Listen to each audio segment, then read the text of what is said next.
Dear Jamay, magandang araw sa inyong lahat mga kakonfesyon. Ako si Maribel, 24 anyos, at tubong Ilocos Sur.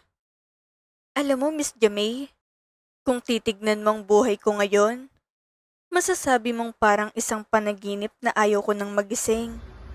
Pero bago ko narating ang kinalalagyan ko, dumaan muna ako sa butas ng karayom. Sa amin sa Ilocos, hindi biro ang mabuhay.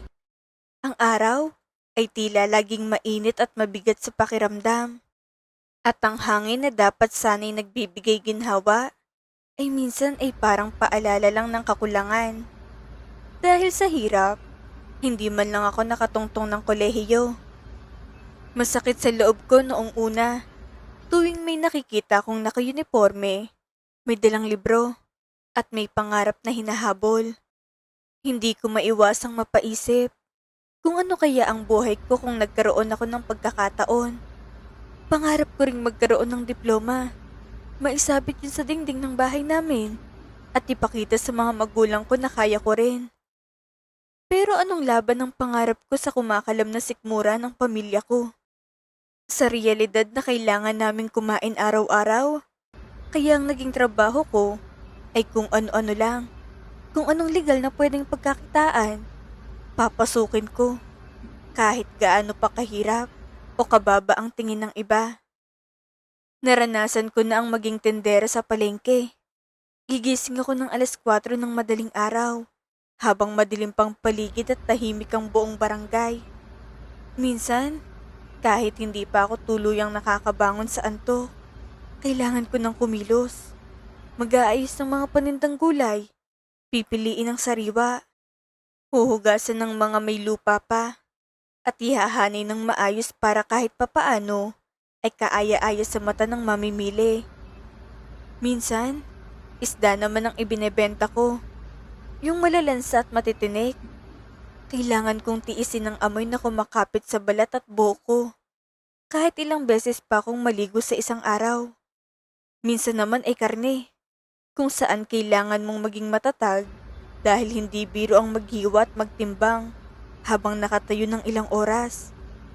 Amoy palengke, pawisan, at pagod na pagod. Yan ang itsura ko sa araw-araw. May mga araw pang halos wala akong benta at uuwi akong bitbit ng pagod at pangamba kung paano kami kakain kinabukasan. Pero sige lang, kasi kailangan naming kumain. Kailangan kong maging matatag. Hanggang sa isang araw, nagkaroon ako ng pagkakataong mamasukan bilang kasambahay kay Ma'am Kyla. Para sa akin, parang bagong simula iyon.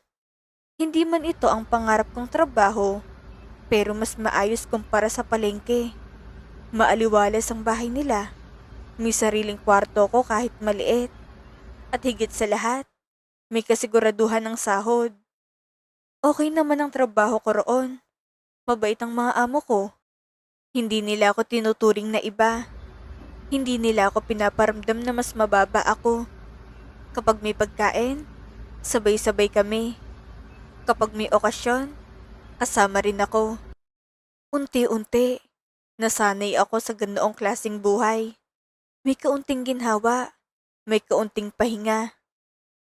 Pero sabi nga nila, walang permanente sa mundo. Isang gabi, kinausap ako ni Ma'am Kyla. Tahimik ang sala noon at ramdam ko agad na may kakaiba sa tono ng boses niya. Maribel, gusto mo ba ipasok kita sa pinsan ko? Kung wala ka pa naman nahanap na ibang amo. Offer niya sa akin. Parang saglit na huminto ang mundo ko. Hindi ko agad alam ang isasagot. Doon ko nalaman na aalis na pala sila ng bansa. Para akong nawalan ng sandalan sa isang iglap. Sige po ma'am. Wala pong problema. Actually, problema nga po ko kung saan ako mamamasukan eh. Sagot ko sa kanya.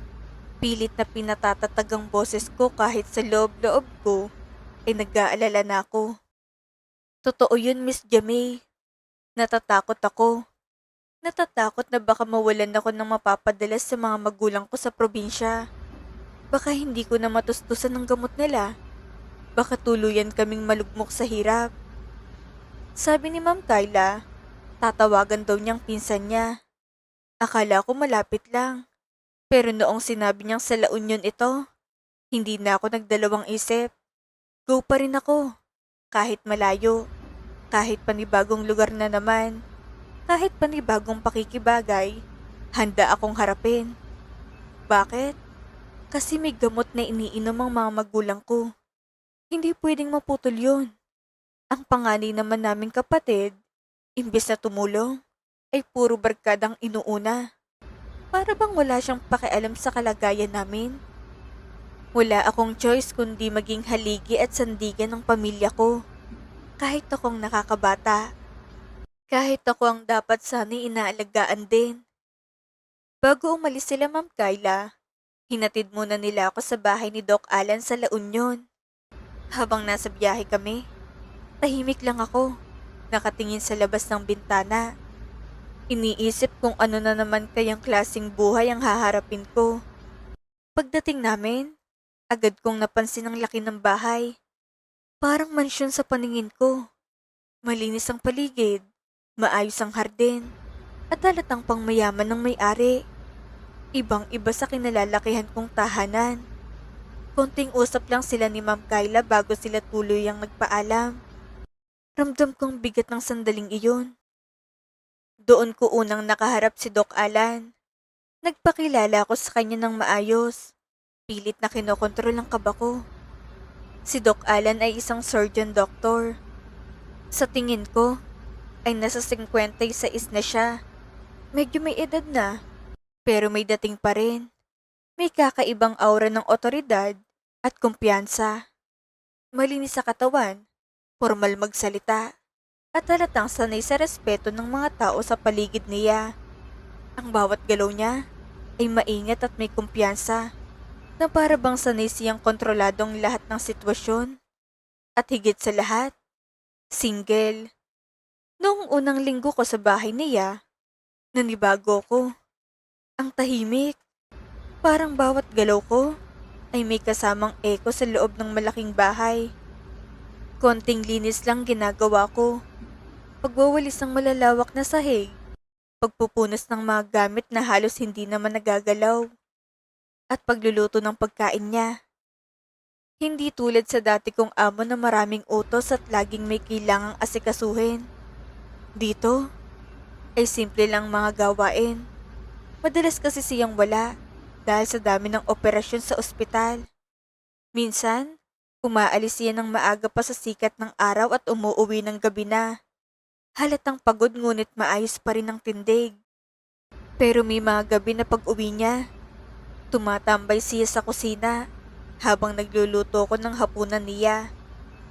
Doon ko napapansin ang ibang side niya. Hindi bilang doktor, kundi bilang isang taong naghahanap ng kausap. Nakasandal siya minsan sa countertop, minsan naman ay nakaupo habang pinapanood akong maghiwa ng gulay o maghalo ng sabaw. Doon kami nagsimulang magkwentuhan. Alam mo Maribel, marami na akong naging girlfriend noon. Kwento niya isang gabi, habang hinihintay niyang maluto ang sinigang. Nakatingin siya sa kumukulong sabaw. Para bang may nakikita siyang alaala roon. Pero walang nagtagal. Masyado kasi kong focus sa trabaho. Surgeon eh. Hawak mong buhay ng tao. Kaya nakalimutan kong sarili kong buhay pag-ibig. Tahimik lang akong nakinig. Paminsan-minsan ay tumatango. Hindi ko inaasahan na ganito siya ka-open. Malungkot ang mga mata niya habang sinasabi niyang sa edad niyang yun ay wala siyang asawa o anak. Sa laki ng bahay na iyon, siya lang mag-isang natutulog, kumakain at gumigising araw-araw. Ramdam kong lungkot sa pagitan ng mga salita niya. Hindi niya kailangang sabihin ng direkta, pero malinaw na malinaw. Kaya naman, nagkwento rin ako. Unti-unti kong ibinuhos ang mga bagay na matagal ko nang kinikimkim. Sinabi ko sa kanyang totoo, na kaya ako nandito ay dahil kailangan kong buhayin ng mga magulang ko, na araw-araw ay iniisip ko kung sapat bang na ipapadala ko. At ang batugan kong kapatid na tila walang balak tumulong. Habang nagsasalita ako, hindi ko na malayang nagiging emosyonal na pala ako. Hindi ka ba napapagod, Maribel? Tanong niya sa akin habang diretsyong nakatingin sa mga mata ko. Hindi iyon basta tanong lang. Parang gusto niyang maintindihan kung hanggang saan ang kaya kong tiisin. Napapagod po, Dok. Pero mas nakakapagod makitang walang pambili ng gamot ang tatay at nanay ko. Sagot ko naman, pinipilit maging matatag ang boses ko kahit mabigat ang pakiramdam ko. Napangiti siya ng tipid, yung ngiting parang may halong paghanga at lungkot. Para bang ngayon lang siya nakakita ng taong ganitong katatag sa kabila ng hirap. Doon nagsimulang gumaan ang loob namin sa isa't isa. Habang lumilipas ang mga araw, mas dumadalas ang pag-uusap namin. Hindi na lang tungkol sa trabaho o sa mga simpleng bagay. Pati mga pangarap, takot at mga pagkukulang sa buhay na pag-uusapan na rin namin. Mas madali ang trabaho ko rito kumpara kila Ma'am Kyla. Pero Miss Jamie, kaming dalawa lang laging magkasama sa bahay. At sa ganong sitwasyon, hindi mo maiiwasang mas makilalang isa't isa ng mas malalim. Habang tumatagal, nagiging close kami. Napapansin ko na hinahanap-hanap ko ng presensya niya. Yung simpleng pagtambay niya sa kusina, yung boses niya habang may kinukwento, at yung paraan ng pagtingin niya na parang nakikita niya ako, hindi bilang kasambahay, kundi bilang isang tao. Hindi ko na malayan, nauhulog na palang loob ko sa kanya. Unti-unti, dahan-dahan, pero sigurado, at ganoon din pala siya sa akin. Sino ba naman ako? Isang hamak na kasambahay lang na hindi nakatapos. Siya, isang respetadong doktor na hinahangaan at tinitingala ng marami. Malayo ang agwat namin.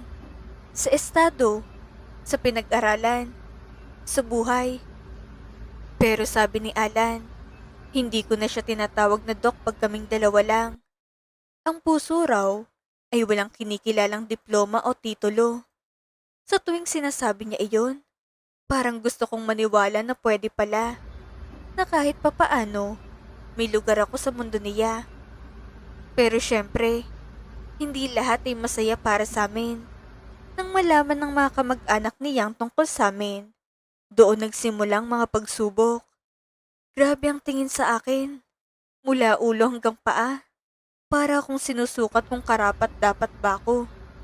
Para akong isang maruming mantsa sa pamilya nila na gusto nilang burahin. May mga pagkakataong pinariringgan nila ako. Mga salitang may laman, may talim, at diretsyong tumatama sa puso ko. May mga pagkakataon ding direkta nilang ipinaparamdam na hindi ako bagay sa kanya. Pero si Alan, hindi niya ako binitawan. Sa kabila ng lahat ng iyon, nanatili siyang matatag sa tabi ko. Ipinagtatanggol niya ako. Pinili niya ako. At hindi siya nagpadala sa pressure ng pamilya niya. Sa bawat pagkakataong nasasaktan ako, siyang nagiging sandalan ko. At sa bawat laban na kinakaharap namin, mas lalo kaming tumitibay. Hanggang sa dumating ang isang pagsubok na nagpaiyak sa akin ng husto. Isang hapon, habang busy ko sa paglilinis ng banyo, basang-basa ang sahig at amoy sabon ng buong paligid. Tumunog ang cellphone ko. Hindi ko sana agad sasagutin dahil may ginagawa ako. Pero paulit-ulit ang tawag. Nang tignan ko, si tatay ang tumatawag. Bigla akong kinabahan. Agad kong pinunasan ng kamay ko at sinagot ang tawag. Halos nanginginig na. Maribel, ang nanay mo nahulog. Isinugod namin sa ospital. Napuruhan ng kamay, kailangang operahan. Para akong binuhusan ng malamig na tubig. Parang biglang nawala ang lahat ng lakas sa katawan ko. Napaupo na lang ako sa sahig ng banyo. Basang-basa ang tiles at malamig sa balat. habang unti-unting tumutulo ang luha ko hanggang sa tuluyan na akong humagulgol. Hindi ko alam ang uunahin ko. Ang kaba para kay nanay o ang problema kung saan ako kukuha ng pambayad. Saan ako kukuha ng ganoong kalaking pera? Alam kong hindi biro ang gastos sa ospital, lalo na't operasyon ang kailangan. Kahit anong ipon ko, kahit ilang buwan sahod pa iyon, hindi sasapat. Habang umiiyak ako, hindi ko na malayang nakauwi na pala si Alan. Dahil sa lakas ng hikbi ko, narinig niya ako mula sa labas. Agad niya akong hinanap hanggang sa makarating siya sa banyo. Pagbukas niya ng pinto, agad siyang lumapit sa akin. Kita kong matinding pag-aalala sa mukha niya. Yung tipong parang siya mismong nasasaktan sa nakikita niya. Maribel, anong nangyari? Bakit ka umiiyak? Tanong niya habang maingat akong inaalalayan na tumayo. Ramdam kong init ng kamay niya sa braso ko. Parang nagbibigay ng lakas sa gitna ng pagkawasak ko. Sa pagitan ng pag-iyak, sinabi ko sa kanyang lahat. Ang nangyari kay nanay, ang takot ko, at ang problema sa pera. Halos hindi ko na maayos ang pagsasalita ko sa sobrang emosyon. Humihingi ako ng pabor na sana ay payagan niya muna akong umuwi sa probinsya para alagaan ng nanay ko. Handa akong iwan muna ang trabaho kahit wala akong kasiguraduhan kung makakabalik pa ako. Pero alam mo, Miss Jamie, hindi niya lang ako pinayagan. Sinamahan niya ako. Hindi na siya nagdalawang isip. Agad kaming nag-ayos ng gamit at bumiyahe papuntang Ilocos. Sa buong biyahe, tahimik lang ako. Hawak ang cellphone ko. Nag-aabang ng update tungkol kay nanay. Si Alan naman, paminsan-minsan ay tinitignan ako. Parang sinisigurong okay lang ako. Hindi niya ako pinabayaan kahit isang sandali. Pagdating namin sa ospital sa Ilocos, halos tumakbo ko papasok. Nakita ko si tatay. Pagod, balis at halatang hindi alam ang gagawin. Nang makita ko si nanay na nakahiga, may bendang kamay at nakakabit ang kung ano-anong aparato. Doon naman ako napaiyak. Pero mas lalo akong nagulat nang lumapit si Alan sa billing section. Hindi na niya ako pinagsalita. Hindi niya ako tinanong kung kaya ko ba o kung may pera ba ako. Tahimik lang siyang nakipag-usap sa staff. Inilabas ang card niya at inayos ang lahat. Binayaran niyang lahat ng bills ni nanay. Milyon ang inabot. Isang halagang hindi ko man lang kayang pangarapin na mahawakan. Pero hindi siya nagdalawang isip. Para sa kanya, parang normal lang iyon. Para sa akin, parang himala. Dahil sa ginawa niya, gustong-gusto na siya ng pamilya ko. Nakita nila kung gaano siya kaseryoso sa akin. Hindi lang sa salita, kundi sa gawa. Sa mata ng mga magulang ko, hindi na lang siya basta lalaki. Isa na siyang taong handang panindigan at alagaan ako. Pero ang pamilya naman niya, lalong nagngingit-ngit. Parang lalo silang nagalit sa akin. Sinumpa na nila ako. Sinasabi nila sa harap-harapan na pineperahan ko lang si Alan. Na ginagamit ko lang ang luha ko para makuha ang pera niya. Na isa lang akong oportunista na sumabay sa kahinaan ng isang mayamang lalaki. Masakit, Miss Jamie. Napakasakit husgahan ng mga taong wala namang alam sa pinagdaanan mo. Yung tipong hinusgahan ka na nila kahit hindi ka man lang nila kilala. Minsan, napapaisip ako kung tama pa bang lahat. Kung worth it pa bang ipaglaban ang relasyon namin. Kung kapalit naman ay ganitong klaseng sakit. Isang gabi, hindi ko na napigilan ang sarili ko. Tinanong ko si Alan kung ayaw na ba niya sa akin. Dahil sa gulo ng pamilya niya, kung mas pipiliin ba niyang katahimikan kaysa sa pagmamahal namin. Sabi lang niya, Maribel, wala silang magagawa. Hindi nila mababago ang katotohanan na mahal kita at hindi rin nila mababago ang desisyon ko. Simple lang mga salita niya, pero ramdam ko ang bigat at katotohanan ng bawat isa. Doon ko na-realize na hindi pala ako nag-iisa sa laban na ito. 1 taon ang lumipas mula noon. Sa loob ng panahong iyon, marami pa kaming pinagdaanan. Mga pagsubok, mga masasakit na salita, at mga pagkakataong halos sumuko na ako. Pero nanatili kaming magkasama. Akala ko'y hanggang mag-partner lang kami. Kontento na ako sa kung anong meron kami. Basta magkasama kami, sapat na. Pero isang gabi, habang kumakain kami sa hapag, tahimik ang paligid at simple lang ulam. May inilabas siyang maliit na kahon. Kinabahan ako. Hindi ko alam ang sasabihin o iisipin. Dahan-dahan niyang binuksan iyon at tumambad sa akin ng isang singsing. Hindi ko mapigilan ang sarili ko. Napatakip ako ng bibig habang tumutulo ang luha ko. Pinakasalan niya ako, Miss Jamie. Isang bonggang kasal na hindi ko man lang pinangarap noon. Dahil alam kong hindi iyon para sa tulad ko. Dinaluhan iyon ng mga taong tunay na nagmamahal sa amin. Mga kaibigan niya, ilang kamag-anak na tumanggap sa akin, at ang pamilya ko na punong-puno ng pasasalamat. Kahit wala ang mga kamag-anak niyang mapanghusga, hindi iyon naging hadlang para maging masayang araw na iyon. Ngayon, tuluyan na akong tumira sa kanya bilang asawa niya, hindi na bilang kasambahay. Ibang-iba na ang buhay ko, pero dala ko pa rin ang mga alaala kung saan ako nagsimula. Hindi ko akalain na ang isang tagatinda ng gulay at karne sa palengke ng Ilocos ay magiging asawa ng isang sikat na surgeon. Napakagandang kwento, Maribel. Tunay nga ang tadhana ay may kakaibang paraan ng paghabi ng ating mga buhay. Mula sa pagtitinda sa palengke hanggang sa pagiging asawa ng isang doktor, napatunayan mong ang kabutihan ng puso at ang katatagan sa harap ng pagsubok ay nagbubunga ng biyaya. Huwag nating husgahan ang isang tao base sa kanyang trabaho o antas sa buhay. Ang bawat isa sa atin ay may kanya-kanyang laban. At hindi dahil mahirap ang isang tao, ay wala na siyang karapatang magmahal o mahalin ng tapat. Sa pag-ibig, ang mahalaga ay ang respeto, katapatan, at ang handang tumayo sa tabi mo, anuman ang sabihin ng mundo. Para naman kay Maribel, naway maging inspirasyon ka sa marami nating kababayan na nagsisikap. Ang pagiging kasambahay ay isang marangal na trabaho at hindi iyon hadlang para makatagpo ka ng isang taong titingin sa tunay mong halaga. Kayo mga ka-confession, anong aral ang inyong nakuha sa kwento ni Maribel? I-comment ang inyong saloobin sa ibaba. Muli, itong inyong lingkod, Miss Jamie.